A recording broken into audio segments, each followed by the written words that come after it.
Hello everybody, and welcome to Preparedness 101. In the first two videos we discussed making a plan and food and water storage. Today in part 3 we will discuss shelter, and by following these suggestions you will be ready should a disaster hit you and your family. We talked about the rule of 3 in the previous video, and an extension of this is that you can only survive for 30 minutes due to exposure to the elements. You have to have shelter from the elements. And with shelter being so essential to surviving during an extended emergency situation, it is why I included it as item 2 in my emergency preparedness plan. Your shelter needs to be a place where you can stay warm, dry, and secure. You should already have shelter, as it is where you are currently living. Too many people have the illusion that if something happens, they are going to strap on their bug-out bag, run to the hills, and live off the land. If this is your plan, I am afraid you will end up like the character in the movie Jeremiah Johnson. In this movie, Jeremiah came across a frozen, dead corpse with a note pinned to his chest stating, "Whoever found him could have all his worldly possessions." Unless you are a wilderness survival expert, then this will be you. Now don't take me wrong, as there may be a time that you need to evacuate from where you are to another location due to it no longer being safe where you are.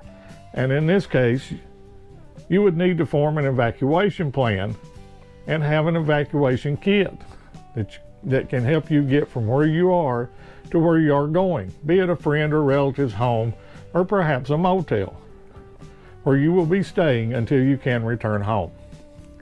Anyway, enough ranting about people's fantasies of running to the hills with their bug-out bag. You need to have a way to keep your shelter warm if the temperatures are cold outside. We primarily heat our home with a wood stove, but I also have a kerosene heater along with a supply of kerosene.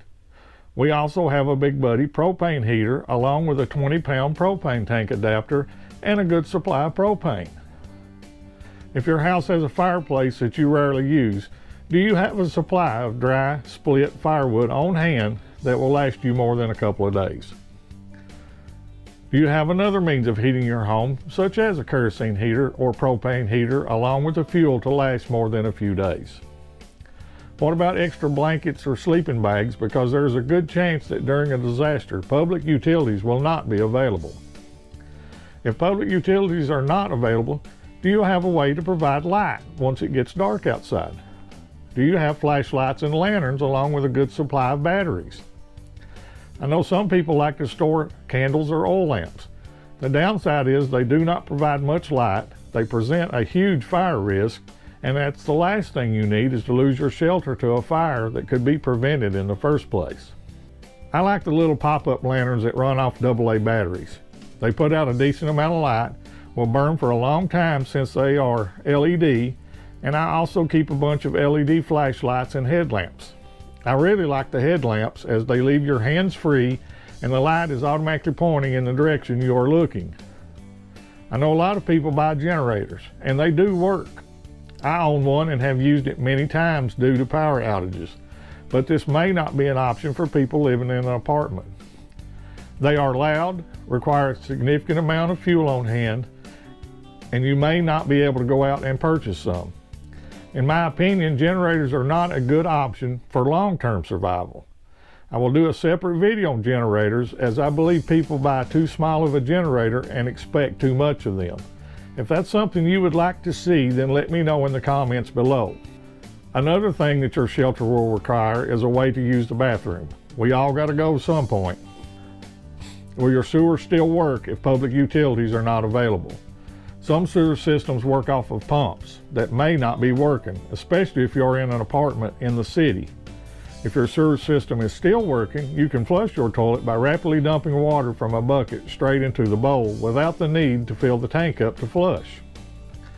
If your sewer system will not work, you may want to consider one of the portable potty chairs and a supply of the liner bags so that you can dispose of your waste.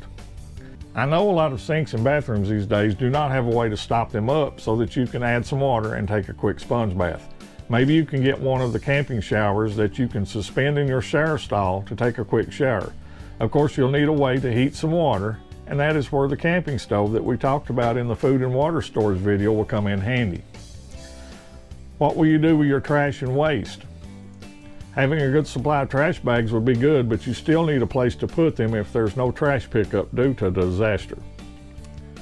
Do you have good locks on your doors and windows? It may be hot outside, but the last thing you need is some two-legged varmint climbing in through an open window to loot and steal, or worse.